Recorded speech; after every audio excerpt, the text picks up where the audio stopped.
Bapa dalam surga, kami mengucap syukur, kami datang kepadamu dengan membawa hidup setiap umat-Mu.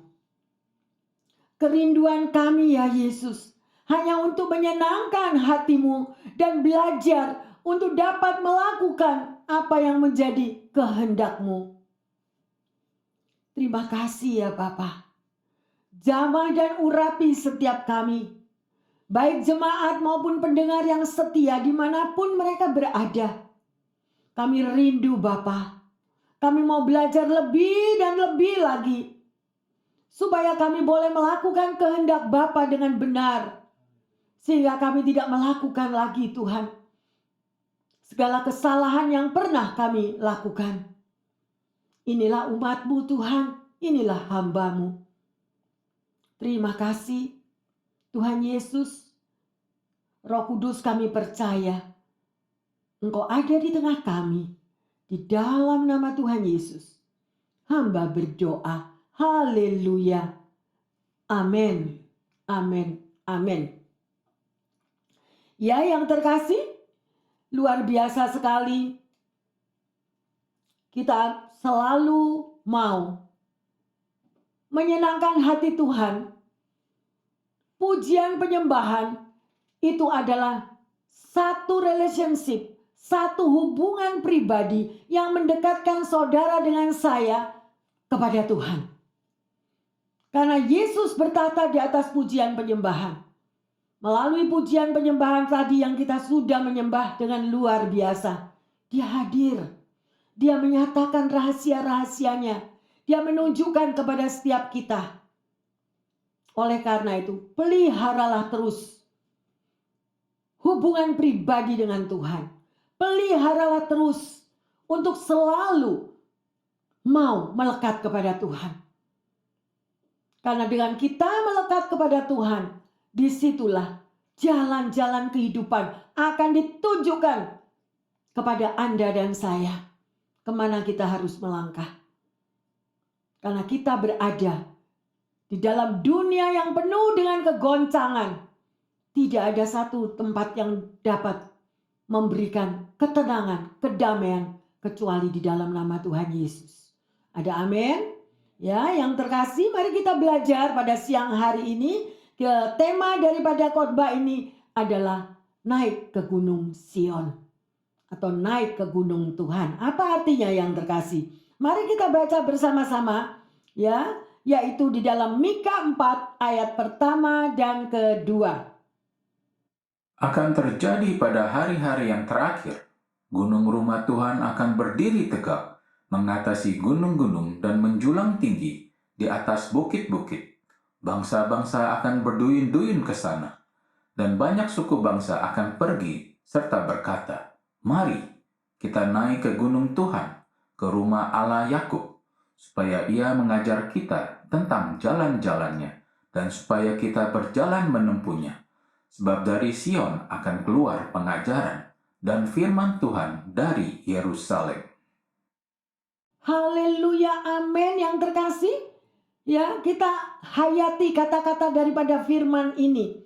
Ya, kita belajar bersama-sama. Di sini dikatakan, mari ya, kita naik ke gunung Tuhan, ke rumah Allah Yakub. Ya. Ada 3 hal dari apa yang kita baca ini yang terkasih. Yang pertama apa? Karena supaya Ia, di sini adalah Tuhan, Ia mengajarkan kita tentang jalan-jalannya. Saudara yang terkasih, kalau Anda mau pergi ke satu tempat tapi Anda gak tahu jalan, gimana rasanya? Pasti kita akan kebentur-bentur, kita gak tahu jalan, akhirnya mestinya jalan lempeng, kita muter-muter, mestinya bisa 10 menit nyampe, akhirnya jadi 1 jam masih belum ketemu. Betul? Karena kita gak tahu jalan. Saudara dan saya hidup di dunia ini atas seizin Tuhan. Bukan maunya kita. Betul? Kita nggak tahu kita dilahirkan, kita ada di bumi ini. Tetapi di situ bukan satu kebetulan. Karena di dalam Anda dan saya dilahirkan ada nafas hidup dari Tuhan. Dan nafas hidup dari Tuhan ini yang Tuhan mau supaya Anda dan saya menjadi umatnya dan sebagai pelaku daripada firman-Nya.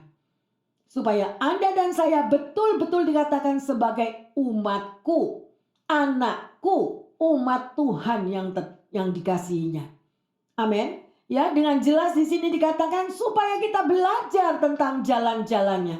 Berapa banyak dari saudara dan saya nggak mau belajar jalan Tuhan. Kita pakai jalan kita sendiri, benar? Ya, kita ngalamin satu masalah misalnya. Udah nggak tanya Tuhan.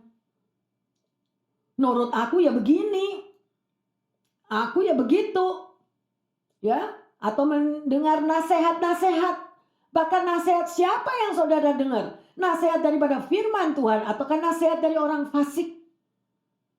Orang yang tidak kenal Tuhan. Ya. Oleh karena itu berhati-hatilah. Semakin hari kita semakin mendaki perjalanan kita. Kita mau naik ke Gunung Sion.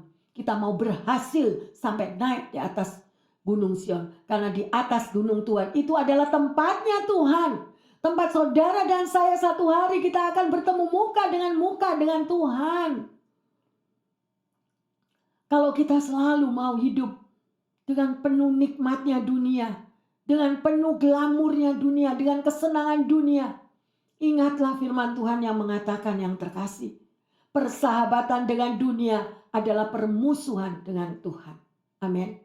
Tapi karena kita sudah dididik mulai sejak kita lahir. Yang kita lihat adalah daging. Semua adalah kedagingan. Dari kecil kita sudah menghadapi masalah demi masalah daging. Tetapi kalau Anda dan saya sudah mulai belajar dan mengenal bahwa keselamatan tidak ada di bawah kolong langit ini selain di dalam nama Yesus. Betul? Disitulah hidup saudara dan saya diubah. Jangan lagi mencari kenikmatan dunia. Itu hanya sesaat loh yang terkasih, sesaat. Nggak percaya? Tanya sama orang-orang yang pernah semaput. Tanya sama orang-orang yang pernah pass out. Saya pernah. Makanya saya tahu. Ya.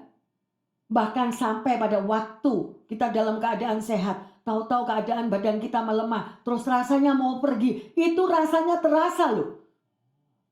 Seperti 1 detik rasanya mau pass out. Rasanya mau pergi. Nah, pada waktu yang seperti itu, saya pegang akan firman Tuhan. Dan itu tidak terjadi. Itu kebetulan tiap orang beda ya. Jadi saya tahu apa itu rasanya pass out. Karena saya pernah 3 kali. Ya. Jatuh, diangkat lagi balik. Pertama. Jatuh lagi, diangkat lagi yang kedua, balik. Jatuh lagi, diangkat yang ketiga, balik. Makanya ngerti dari mana pass out itu cuma sedetik. Hilang. Itulah nafas kehidupan kita kalau Tuhan mau panggil. Makanya jangan sadar bahwa kita tidak memiliki kuasa untuk memiliki kehidupan. Nggak punya kuasa. Jangan sombong. Makanya orang yang mikir, aku sehat, aku kuat, aku berkelimpahan, tidak bakal kekurangan. Cuma sedetik yang terkasih pass out. Apa yang kita punya? Apa yang akan kita bawa? Tinggalilah kehidupan yang benar di hadapan Tuhan. Itu harta kekayaan kita. Sudah berapa banyak orang mendengar kebenaran keselamatan dari bibir mulut kita? Sudah berapa orang yang kita tawarkan keselamatan yang mereka tidak mengerti untuk membawa mereka ke dalam jalan Tuhan? Sudah berapa? Mungkin itu di dalam keluargamu, mungkin itu sebagai sahabatmu, mungkin itu siapa aja yang gak tahu. Umatku binasa karena tidak mengenal kebenaranku. Apakah kita tega melihat keluarga kita seperti itu? Berapa banyak yang saya mendengar, gak bisa pastor, gak bisa dibilangin orangnya. Gak bisa Bu Pendeta, orangnya begitu pada waktu saya mau bicara langsung close the door. Bawa dalam doa. Doa kita berkuasa. Amin. Ya. Selama hari-hari ini saya melihat mujizat demi mujizat Tuhan setiap hari. Setiap hari melalui doa. Melalui doa. Doa itu berkuasa, doa itu mengubah, doa itu begitu dahsyat. Bahkan sampai iman kita sendiri dibangkitkan. Makanya orang yang tidak mau doa rugi. Rugi. Memang ada jawaban doa yang belum terjawab, tetapi ada yang sedemikian rupa. Itu begitu terjawab. Ya, di sini kita sudah belajar tadi apa yang dikatakan di kitab Mika ini tadi. Ya, kita belajar akan jalan-jalannya. Jalannya apa yang terkasih, ya? Jalannya itu akan diberitahukan dalam hidup Anda dan saya. Itu yang pertama. Yang kedua, ya, supaya kita ini berjalan menempuhnya. Lah kalau kita sudah dikasih tahu, anakku jalanlah ke kiri. Nah kita nggak mau. Enggak, kita jalan ke kanan. Ya udah, bayar harga. Jadi Tuhan itu sudah menunjukkan, jangan pernah bilang, saya nggak tahu Bu Pendeta. Saya nggak ngerti jalannya. Nah, ini firman-Nya bilang kan, naiklah ke gunung Tuhan. Nanti kita pelajari siapa saja yang boleh naik ke gunung Tuhan. Ya, dan kita tahu bahwa gunung Tuhan itu adalah tempatnya Tuhan bersemayam. Anda dan saya ditungguin. Nah, kita ini lagi naik. Berat memang. Ya, ngalamin banyak tantangan dan rintangan. But go through, makanya jangan lepaskan gandenganmu. Kita nggak bisa jalan sendiri-sendiri. Ya, kan sudah dikatakan firman-Nya juga mengatakan, jangan jauhkan dirimu dari persekutuan ibadah. Why? Kalau satu lemah, yang lain nguatkan. Satu lemah, yang lain nguatkan. Kita ini keluarga. Keluarga Allah. Saling menopang, saling mensupport. Jangan ada masker di hadapan kita.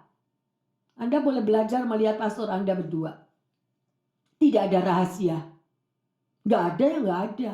Malu mau malu apa? Nggak perlu ditutup-tutupi hidup, nggak perlu prestis, betul?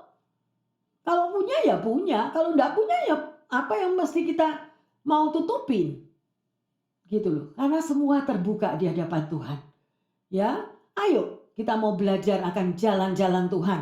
Ya, dan sedemikian rupa tempuhlah jalan yang sudah diajarkan itu. Jangan menggok-menggok atau jangan retreat. Ya, sedemikian rupa. Nah, yang ketiga apa?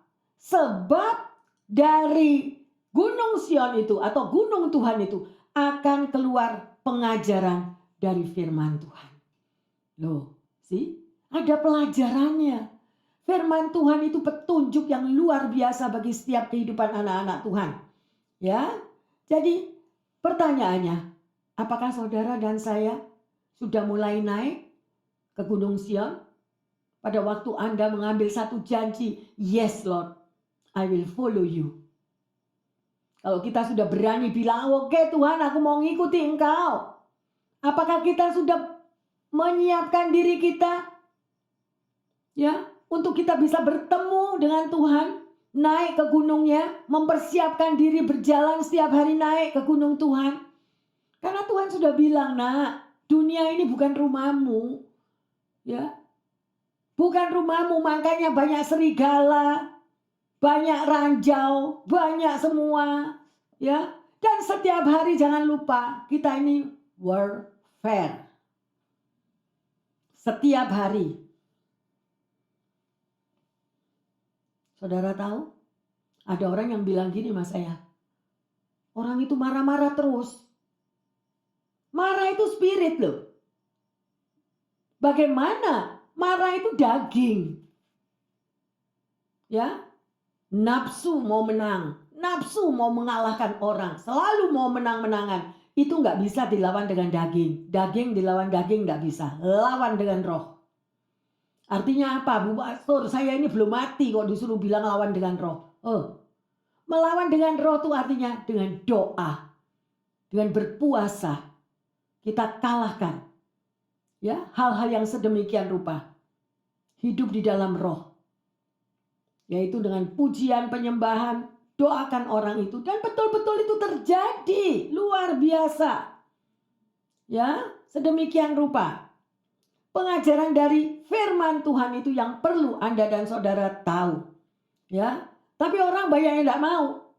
Punya Alkitab? Punya. Ada 10 Alkitab di rumah saya, Bu Pendeta. Dibaca enggak? Kalau ingat. Kalau ingat baca, kalau nggak ingat nggak baca. Ya, sedemikian rupa. Ayo, satu peneguhan bahwa gunung Tuhan itu adalah Gunung Sion. Dari mana? Kita buka di dalam Yesaya 2 ayat 2 dan 3. Akan terjadi pada hari-hari yang terakhir, gunung tempat rumah Tuhan akan berdiri tegak di hulung gunung-gunung dan menjulang tinggi di atas bukit-bukit. Segala bangsa akan berduyun-duyun ke sana, dan banyak suku bangsa akan pergi serta berkata, "Mari kita naik ke gunung Tuhan, ke rumah Allah Yakub, supaya Ia mengajar kita tentang jalan-jalannya, dan supaya kita berjalan menempuhnya. Sebab dari Sion akan keluar pengajaran dan firman Tuhan dari Yerusalem." Amin. Ya, gunung itu berbicara tentang hadirat Tuhan. Tuhan itu hadir. Ya, seperti tadi juga dalam pujian penyembahan, Tuhan itu hadir. Mungkin saudara kalau muji nyembah di rumah tidak merasakan apa-apa loh aku ini, tidak gimana. Ya, sedemikian rupa. Tapi kalau kita bersekutu, kadang-kadang kita merasakan hadirat Allah. Kita merasakan lawatan Tuhan itu datang. Benar? Ya, sedemikian rupa yang terkasih. Jadi pada waktu saudara dan saya membangun satu hubungan dengan Tuhan, kita akan dibawa di dalam satu perjalanan naik ke gunungnya. Nah, disitulah ada bagian di dalam perjalanan itu yang terkasih. Ya, di satu waktu perjalanannya begitu mulus dalam perjalanan hidup. Tapi pada satu saat juga ada perjalanan yang begitu sulit. Kita menanjak, kita melewati lembah yang curam, semuanya itu ada. Ya, oleh karena itu, milikilah mezbah doa. Pertanyaannya, siapa yang punya mezbah doa di rumah? Yang masih jomblo, punya mezbah doa sendiri dengan Tuhan.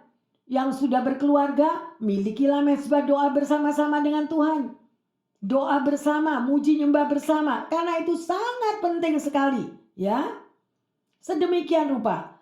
Ada 2 berkat yang terkasih yang kita dapatkan jika kita memiliki mezbah doa di rumah. Apa itu? Yang pertama, yaitu pengajaran. Kita akan mendapatkan pengajarannya. Dari mana Bu Pendeta kok dapat pengajaran kalau tidak ada gurunya? Lah itu firman Tuhan. Kalau Anda membaca akan firman Tuhan, pasti di dalam firman itu akan Tuhan tunjukkan jalan-jalan apa yang saudara baca. Betul? Ya, semua terjadi di situ. Dan yang kedua ada anugerah Tuhan. Perkataan firman Tuhan itu ya dan amin. Firman yang dikatakan itu tidak akan kembali dengan sia-sia. Tapi akan terjadi di dalam hidup saudara dan saya. Oleh karena itu sangat amat diperlukan hubungan pribadi setiap hari. Bukan kalau setiap ingat.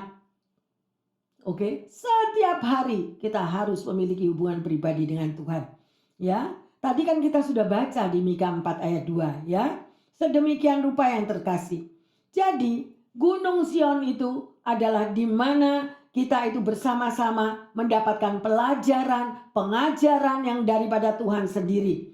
Ya, kalau saudara dan saya tidak ada firman, kita tuh sebetulnya nggak bisa hidup loh. Benar? Karena firman Tuhan ini yang mengajarkan kepada saudara dan saya di mana kita harus berjalan, di mana apa yang harus kita lakukan.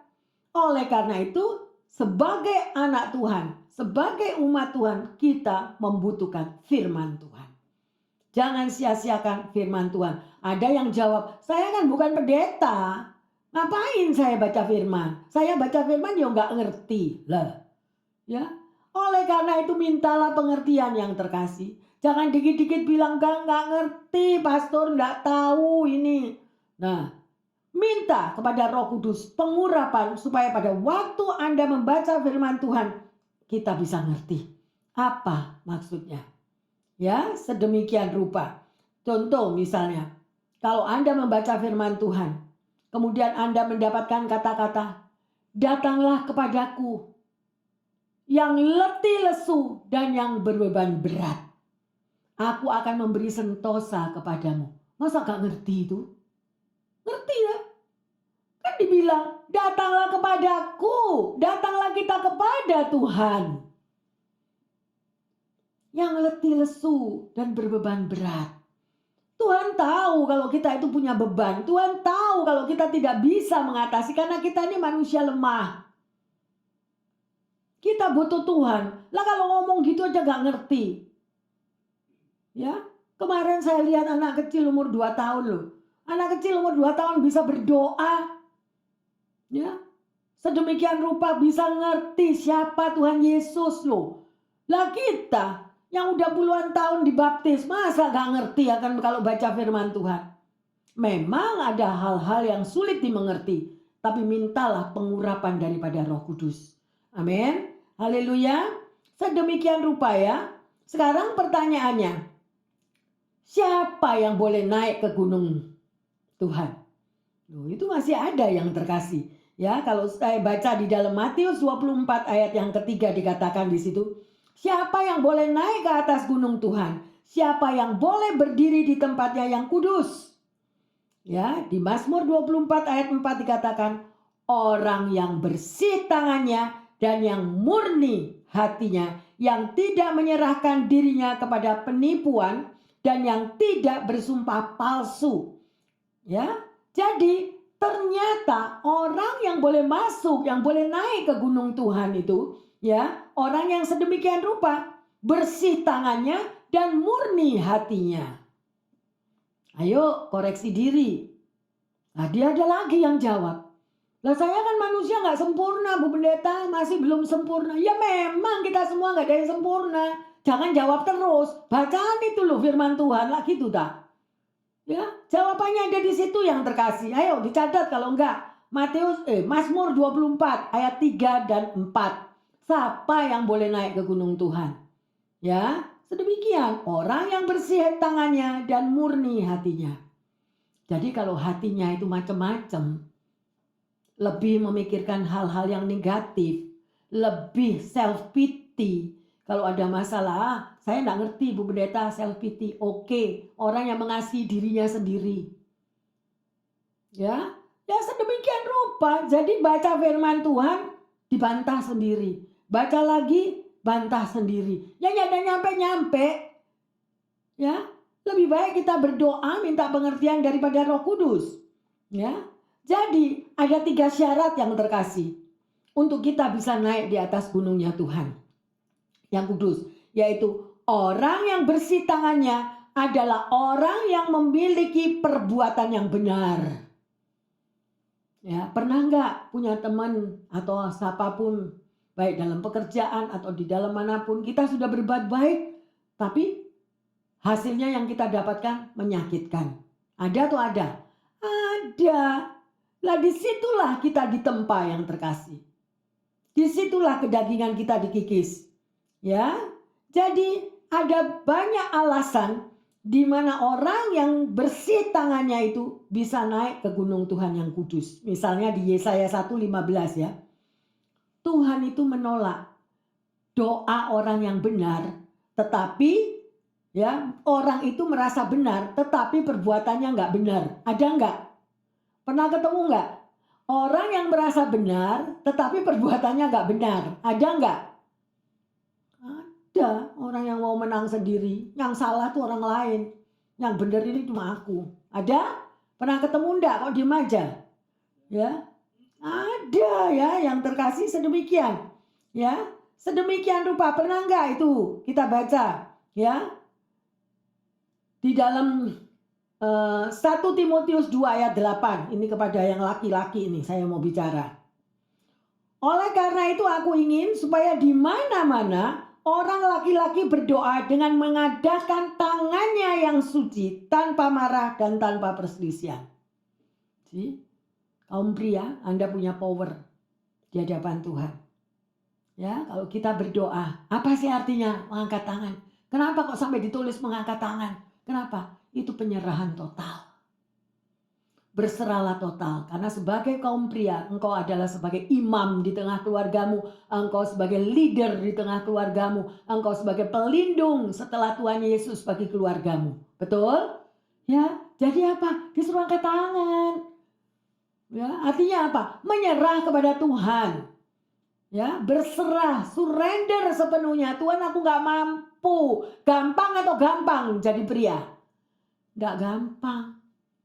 Tanggung jawab besar. Jadi istri juga nggak gampang. Tiang doa, ya, pensupport, memberikan kekuatan di tengah keluarga sedemikian rupa. Nah, sekarang saya mau tanya, Bu Pendeta tadi kan bilang katanya hatinya mesti bersih, hati yang murni. Apa artinya? Itu mengacu kepada kekudusan, hidup yang kudus. Ya, motivasi sebagai anak Tuhan kita harus punya motivasi yang benar. Amin. Hanya orang yang murni hatinya yang bisa melihat Allah. Murni artinya apa? Enggak double face. Loh, Bu Pendeta kok ngomong double face? Berarti ada orang ya yang double face. Ayo, saya mau tanya, ada nggak orang double face? Muka dua, wes. Ada nggak orang bermuka dua? Loh, ada. Ya, oleh karena itu mintalah hikmat daripada Tuhan. Tadi kan sudah dibilang, engkau nggak tahu, kamu nggak tahu siapa kawan, siapa lawan. Jadi berhati-hatilah. Ada serigala berbulu domba.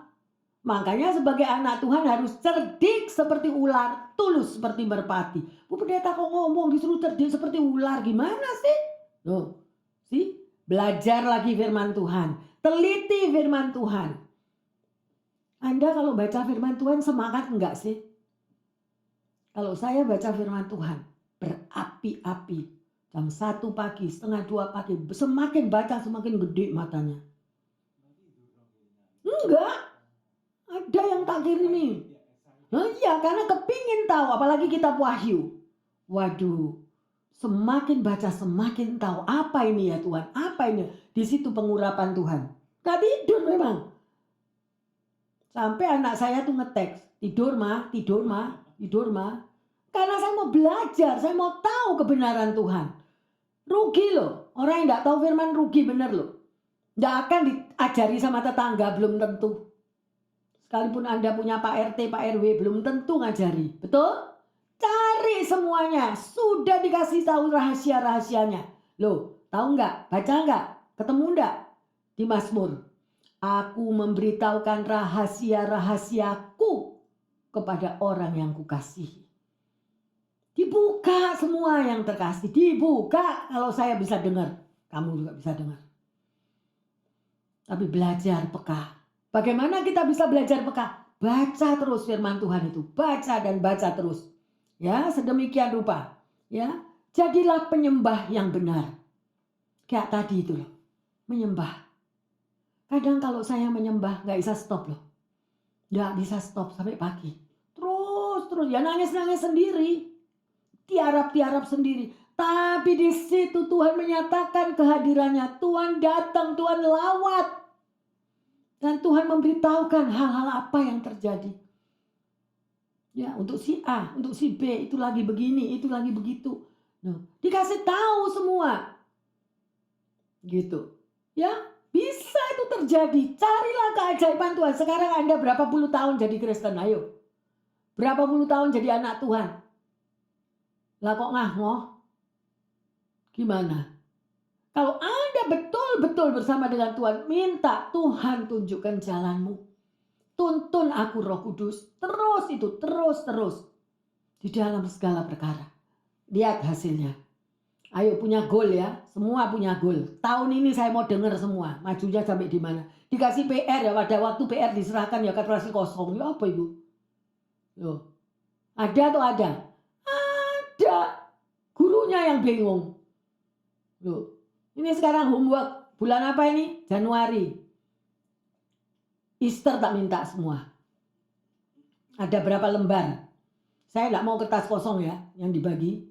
Oke Bambang, saksi ya. Sebelum anaknya Febel lahir, paper diserahkan. Homework apa yang Anda dapat di dalam persekutuan pribadi dengan Tuhan. Catat. Hari ini, tanggal ini saya bersekutu dengan Tuhan. Dapat apa-apa? Enggak dapat. Oke. Besok hari ini jam segini saya bersekutu lagi dengan Tuhan, muji nyembah, dapat apa? Nggak dapat lagi. Terus kayak gitu, oke? Saya mau lihat. Saya mau lihat hasilnya. Saya mau pertumbuhan rohani.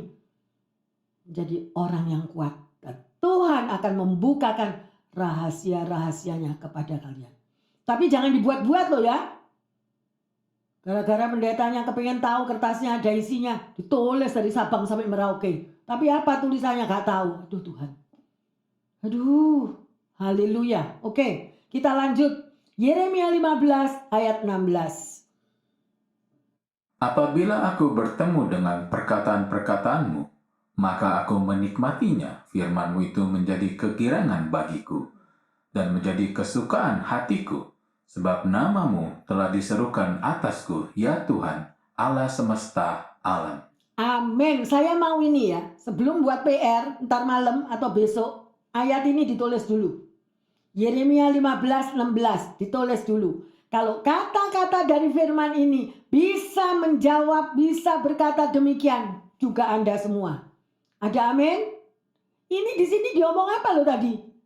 Diomong apa firmannya apa? Adalah apa ya? Kesukaan. Kalau dikatakan ada kesukaan itu berarti ada something yang terkasih. Ada sesuatu yang dahsyat. Dunia nggak bisa kasih kesukaan. Oke, mungkin Anda bilang, oh ya suka, saya makan enak itu kemarin. Enak itu makanannya, suka saya. Ya, sebatas itu. Tapi kalau kesukaan akan firman Tuhan, Anda akan mendapatkan berkat-berkat spiritual yang dunia nggak bisa kasih. Rugi. Saya mau semua bisa menerima apa yang Tuhan kasih ke saya. Bisa, amin. Jangan bilang nggak bisa. Ya, oke. Saya baca sebuah buku yang luar biasa indahnya, satu kesaksian yang terkasih. Pernah baca enggak? Yaitu seorang yang bernama George Mueller. Ayo, ada yang pernah dengar enggak? Cerita hidupnya adalah penuh mujizat. Ya. George Mueller ini dia bergerak dengan banyak membangun panti asuhan. Ya, dia seorang yang suka menolong, ya, daripada anak-anak kecil dia membuka panti asuhan. Boleh coba dipikir atau ditebak berapa anaknya di panti asuhan, gitu. Jutaan. Dia punya panti asuhan yang terbesar dan di mana-mana ada. Inilah George Mueller. Panti asuhannya adalah jutaan jiwa, ya. Dan pada waktu dia meninggal, anak-anak yang di panti asuhan itu ada yang jadi lawyer, ada yang jadi dokter, ada yang jadi pengusaha besar. Luar biasa. Dia punya hati yang sedemikian yang terkasih. Ya. Pertama kali dia membuka panti asuhan, semua kebutuhannya dia tulis. Hari ini aku tidak punya sendok Tuhan. Hari ini aku tidak punya piring Tuhan. Itu semua dia tulis. Dan semua mujizat demi mujizat dia terima. Itu dia tulis sedemikian rupa sampai kesaksiannya itu menjadi sebuah buku yang besar. Jawaban-jawaban akan mujizat Tuhan. Nah ini loh. Gak kepingin yang mendengar saat ini. Kalau ini bisa terjadi kepada George Mueller, ini juga bisa terjadi atas Anda dan saya. Melalui apa? Nanti George Mueller akan bilang bagaimana dia bisa mendapatkan mujizat-mujizat itu. Apa kuncinya? Dengar kesaksian ini. Ya, luar biasa. Saya begitu sangat takjub kepadanya. Dari yang terkecil semua dia tulis dan dia bawa di dalam doa. Dia selalu berdoa. Itu tanggungan loh, tidak punya duit loh anaknya siapa itu sampai 1 juta lebih.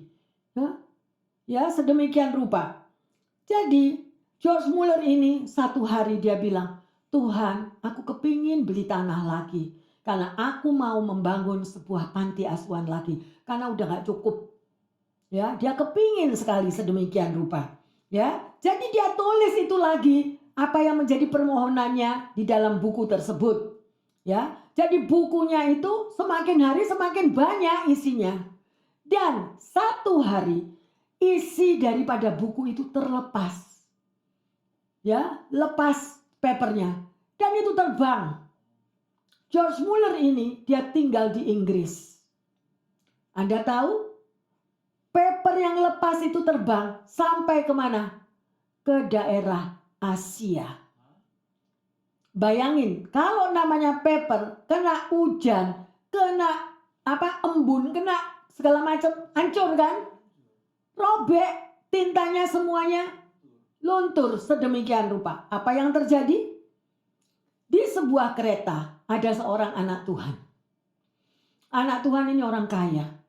Dan pada waktu dia duduk itu, dia itu mau pergi kepada satu pelelangan, tempat pelelangan, barang pelelangan apa saja, dia orang kaya. Tiba-tiba paper yang ditulis oleh George Mueller itu tadi terlepas, jatuh ke mukanya, plek. Aneh kan? Makanya jangan berani-berani sama Tuhan loh. Ngomong hati-hati, dia ada, sekarang ada. Ya, yang luar biasa. Jatuh ke mukanya plek, dia baca, dia buka, dia kaget. Apa yang tertulis di situ? George Mueller nggak minta uang, nggak minta duit. Tetapi yang dia tulis di situ adalah kesaksiannya, mujizat demi mujizat, mujizat demi mujizat, minta piring, minta sendok, minta ini, apa saja kesaksian anak sakit, semua tertulis di situ. Sampai George Mueller yang baca yang hal itu hatinya hancur. Dia merasa hidupnya tidak ada artinya dibandingkan dengan orang ini, George Mueller. Kemudian dia berdoa, Tuhan menangkan aku lelang ini. Kalau aku bisa menang lelang ini Tuhan, aku kasih ke dia. Dia bilang begitu. Sedemikian rupa yang terkasih, singkat cerita. Akhirnya orang yang dari Asia ini tadi, dia pergi pelelangan dan benar dia menang. Dan dia menang padahal di dalam paper itu dia nggak nulis uang loh. Dia nggak nulis ini, cuma dia bilang, Tuhan aku butuh sebidang tanah untuk membuat satu panti asuhan lagi. Bayangin. Dan akhirnya orang yang menang lelang itu tadi mendapatkan tanah tersebut dan diberikan kepada George Mueller. Bayangkan Asia dan Inggris. Apa itu bukan cara Tuhan? Buat Tuhan nggak ada yang mustahil kan? Saya nggak tahu beban pendengar yang setia dimanapun di rumah-rumah Anda lagi mengharapkan sesuatu jawaban doa. Bertekunlah dan berhati-hatilah. Mengapa saya katakan hati-hati? Tuhanmu hidup. Jangan mengerjakan pekerjaan Tuhan dengan marah-marah. Jangan di tengah keluarga kita hidup hanya dengan emosi. Semua itu menjauhkan kita daripada hubungan pribadi kita dengan Tuhan. Jesus is love. Dia hanya mau ada kasih Tuhan. Ya, ayo yang terkasih, perbaikilah yang nomor satu karakter kita terlebih dahulu. Karakter kita itu yang Tuhan mau. Karakter yang rendah hati, karakter yang penuh kasih, yang karakter tidak mengasihani diri sendiri, tidak kepala batu kalau dikasih tahu tapi nggak tahu. Nah itu yang bingung. Ya toh? Inilah baca daripada cerita daripada George Mueller tadi. Akhirnya dia mendapatkan tanah itu dan orang yang dari Asia ini mengatakan, kalau ini bukan dari Tuhan, tidak mungkin. Paper yang dari Inggris bisa jatuh ke mukanya dia lagi di Asia. Lah itu gimana itu paper itu terbang? Ya, luar biasa. Oleh karena jangan tutup hatimu, jangan tutup pikiranmu hanya dengan kekuatan kita sendiri. Tuhan itu ajaib. Kalau Tuhan itu sudah memberi rambu-rambu kepada kita, turutilah dan berhati-hatilah. Karena kesempatan kedua itu sulit loh. Biasanya kesempatan itu sekali. Coba yang namanya orang yang dari Asia tadi, dapat paper. Apa ini? Buang plung. Ya, tapi itu yang betul-betul terrespon. Dan Tuhan tahu kenapa itu paper jatuh kepada orang ini di Asia. Kenapa kok tidak dijatuhin misalnya kemana. Enggak, karena Tuhan juga pilih orang. Nah ini loh hati-hati yang dipilih. Kalau Anda sudah dipanggil dan dipilih, Anda tidak melakukan itu, bayarnya nanti loh. Ya, tapi ini orang Asia ini janji sendiri, ngomong sendiri. Oke Tuhan, menangkan aku Tuhan. Nanti tanah ini tak kasih ke sana. Luar biasa yang terkasih. Saya berdoa, semoga Anda mendengar kesaksian ini. Bangun semangatmu, bangkit semangatmu. Jangan mendua hati dengan Tuhan. Amin. Jangan mendua hati dengan Tuhan. Dia itu lembut, penuh kasih. Kalau berbicara, saya mau saksi sedikit ya. Anda percaya tentang kuasa doa? Saya mau katakan, di saat teduh, pada waktu bersaat teduh, itu maybe tekanan itu segudang. Ya, pressure itu banyak. Ya, jam 1, setengah 2, jam 2 itu banyak. Tapi yang terkasih, kalau kita terus memuji Tuhan, kita terus. Tiba-tiba jam 3, setengah 4, hikmat masuk. Tung. Yang kita enggak tahu, Tuhan beritahu. Sehingga apapun yang kita lakukan, selalu minta yang terkasih. Tuhan, tunjukkan jalanmu. Memang ada harga yang harus dibayar. Seperti Bambang tadi bilang, gak tidur dong. Oh iya, tapi kalau kita cinta Tuhan dan kita tahu bahwa pertemuan dengan Tuhan ada sesuatu yang dahsyat. Ini loh yang harus berani. Anda gak ketemu Pak Presiden, enggak. Anda gak ketemu orang nomor 1 enggak. Kita bertemu dengan Raja di atas segala raja, pencipta langit dan bumi, yang menciptakan Anda dan saya. Kok enggak mau ketemu? Haleluya. Stop yang terkasih. Ayo balik. Ayo balik ke Tuhan. Itu kerinduan saya. Saya mau one day God take me home. Kalian lebih memiliki hubungan pribadi lebih dari apa yang saya alami. Tuhan gak menutup itu yang terkasih. Tuhan pakai yang berdiri di sini ini dulu gak ada harganya. Tetapi Tuhan melayakkan dari yang tidak ada harganya. Untuk menjadi berkat bagi orang lain. Dan saya berharap 1 orang bisa 1000 nanti. Gak peduli, gak selalu di satu tempat yang sama. Dimanapun Tuhan mengutus Anda. Di tempat A, di tempat B, di tempat C. Saya gak bisa bahasa Jordan yang terkasih. Tapi Tuhan utus saya ke orang Jordan. Can you imagine? Bahasa Inggris pletotan. Ya, saya gak bisa bahasa Vietnam. Tapi Tuhan utus saya untuk menginjil, untuk menyaksikan kebesaran Tuhan di orang Vietnam. Ini yang Tuhan mau. Stop. Jangan mikir dirimu sendiri. Pikul salib, ikut Tuhan. Sangkal diri. Lihat nanti, buahnya luar biasa. Dan buahnya itu yang terkasih. Bukan materi. Ya. Kalau kita hidup di zaman sekarang ini, semua dihitung serba materi. Tapi kalau engkau melakukan amanat agung daripada Tuhan, kepuasan batin itu luar biasa. Engkau melihat orang yang mati, yang tidak berdaya, orang yang mati rohaninya, dia bisa hidup dan dia bisa mengakui bahwa Yesus itu Tuhan. Luar biasa. Gak bisa ngomong apa-apa sama orang Vietnam. Tapi pada waktu saya masuk, sambil di sebuah salon, mereka menyebut pada waktu saya baru masuk, Happy Mama has come, Happy Mama, Happy Mama, Happy Mama. Sampai mereka panggil saya Happy Mama. Padahal mereka nggak tahu pikulan saya. Air mata, yes. Tapi pada waktu dia bertemu dengan saya, dia bilang gitu, I saw your face, not you. Dia sampai katakan itu. Aku melihat kamu bukan kamu. Matamu bukan matamu. Ada satu power di matamu. Sehingga engkau mempersatukan aku dengan suamiku. Di mana? Di salon. Loh, Tuhan utus pribadi lepas pribadi.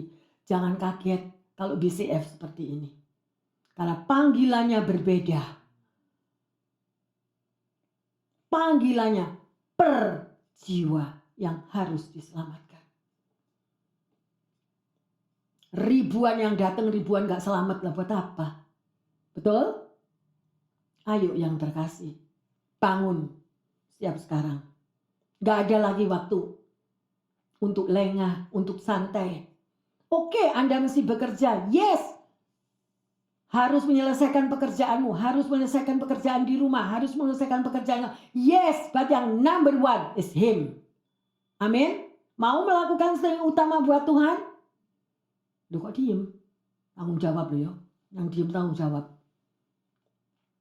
Tidak ada waktu yang terkasih. Sudah waktunya. George Muller akan terjadi. Oh, dia bisa melakukan sedemikian rupa. Pada waktu dia meninggal, di dalam usia 90 tahun, dia tahu. Dan dia bilang pamit kepada keluarganya. Aku mau pulang ya. Aku mau pamit pulang. Dibilang, kamu jangan sedih kalau aku pulang. Kamu jangan susah kalau aku pulang. Kemudian dia naik ke atas tempat tidurnya. Tanpa sakit, dalam keadaan sehat, dia pulang. Dijemput Tuhan. Mau seperti George Muller? Berani bayar harga? Dia naik kapal satu ke kapal yang lain. Berjuang memberi jutaan makan anak.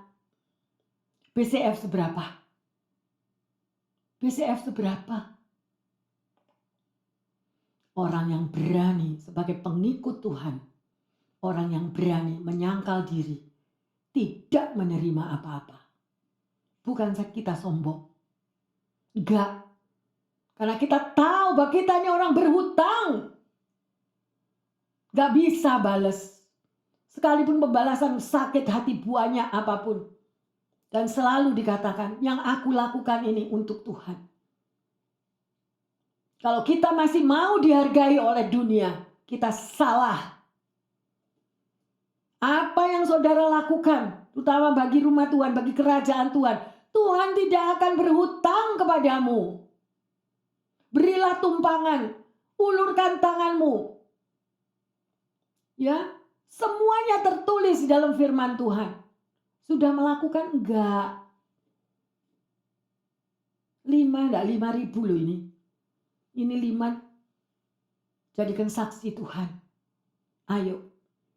Kalau Anda mau berkat rohani yang luar biasa, berkat spiritual yang luar biasa, mulai jam detik ini berubah.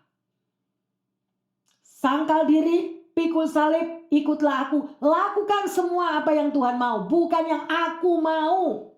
Amin. Ya, mari yang terkasih, di situ Anda bisa naik ke gunung Tuhan. Kita lanjut di dalam Amsal 4, 20-22. Hai anakku, perhatikanlah perkataanku. Arahkanlah telingamu kepada ucapanku. Janganlah semuanya itu menjauh dari matamu. Simpanlah itu di lubuk hatimu. Karena itulah yang menjadi kehidupan bagi mereka yang mendatatkannya dan kesembuhan bagi seluruh tubuh mereka. Amin. Kunci di dalam hidup Anda dan saya, catat ini lagi. Tadi firman Tuhan yang tadi yang pertama sebelum homework, saya sudah katakan satu firman itu dicatat. Dan firman yang kedua ini Anda catat. Ini homework dan sebelum Easter diserahkan saya. Saya mau tahu bukti-buktinya apa. Setelah Anda mendengar firman Tuhan ini, apa yang terjadi.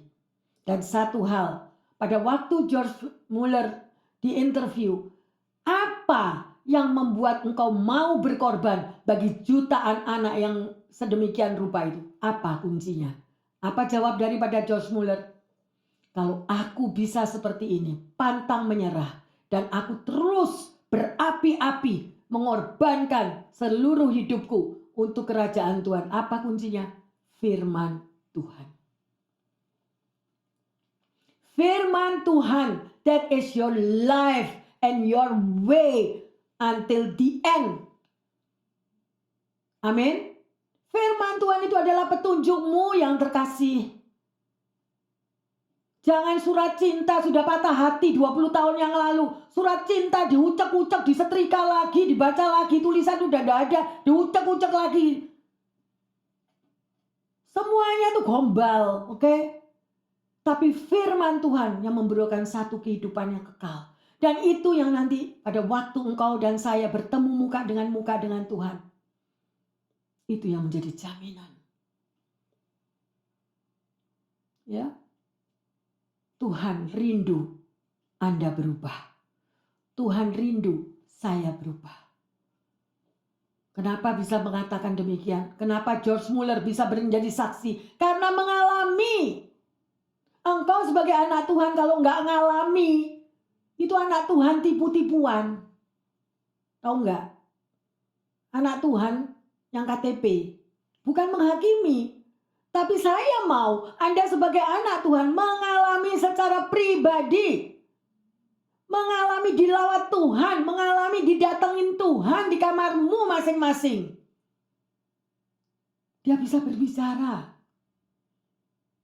Ya, ayo berubah waktunya.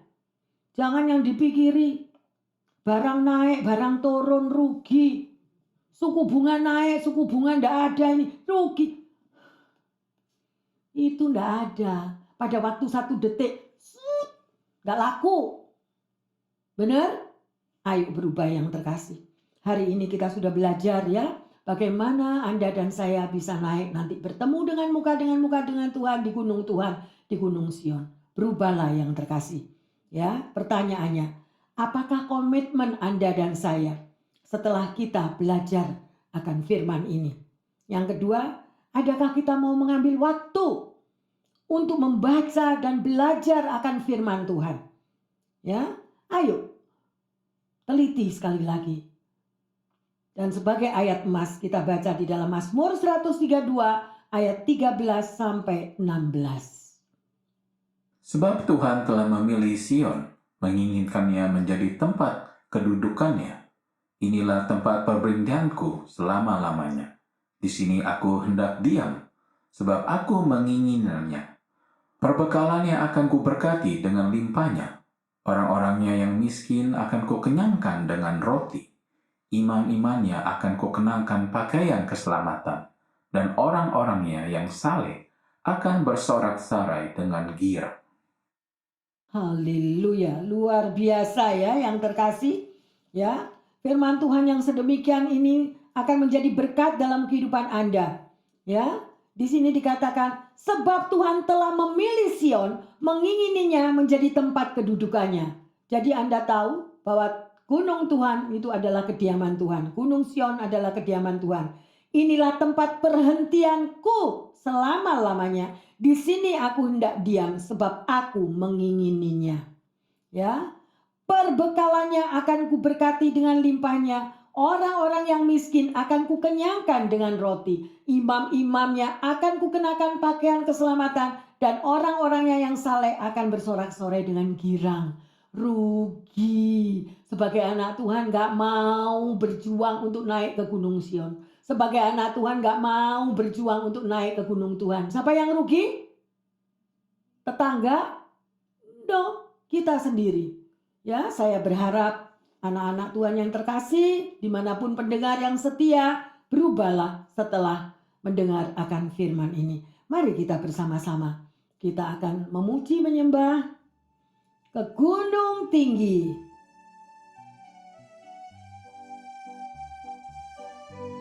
Amin. Kita bangkit berdiri yang terkasih. Yes Lord.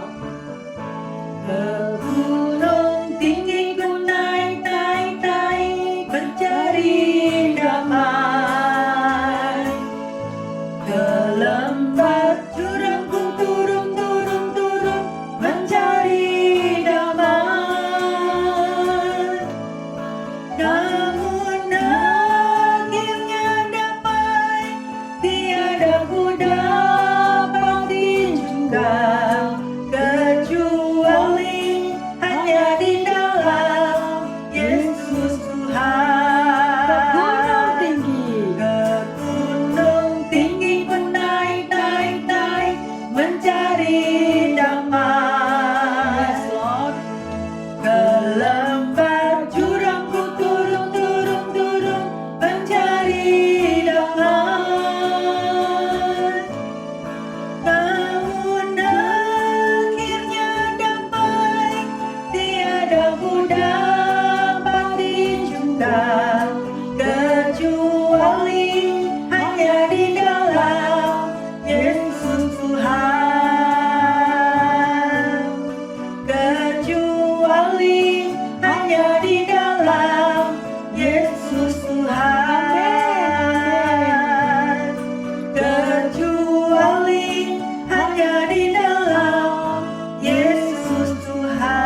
Bapa dalam surga. Karena hanya Engkaulah Tuhan yang senantiasa memberikan kekuatan, perlindungan, dan penghiburan di dalam kehidupan kami. Dan kami mau senantiasa Tuhan bersama denganmu di gunung kudusmu, di mana kami bisa menikmati Tuhan berkat-berkat pengajaranmu, jalan-jalan yang harus kami lalui, yang harus kami tempuh. Terima kasih Bapa dalam surga. Hamba berdoa bagi seluruh pendengar, Bapak, Ibu, Saudara-saudari dimanapun Anda berada. Biarlah firman yang ditaburkan pada malam hari ini boleh menjadi berkat dan kekuatan yang baru. Dan senantiasa kita mau bersekutu selalu bersama dengan Tuhan Yesus yang tidak pernah meninggalkan umatnya. Kami mau senantiasa mengucap syukur kepadamu ya Bapa. Terima kasih untuk firman yang luar biasa yang memberikan penghiburan dan kekuatan terlebih di akhir zaman ini. Di dalam nama Tuhan Yesus kami berdoa dan mengucap syukur. Yang percaya dan sudah mendengarkan firman ini mengatakan amin, amin, amin.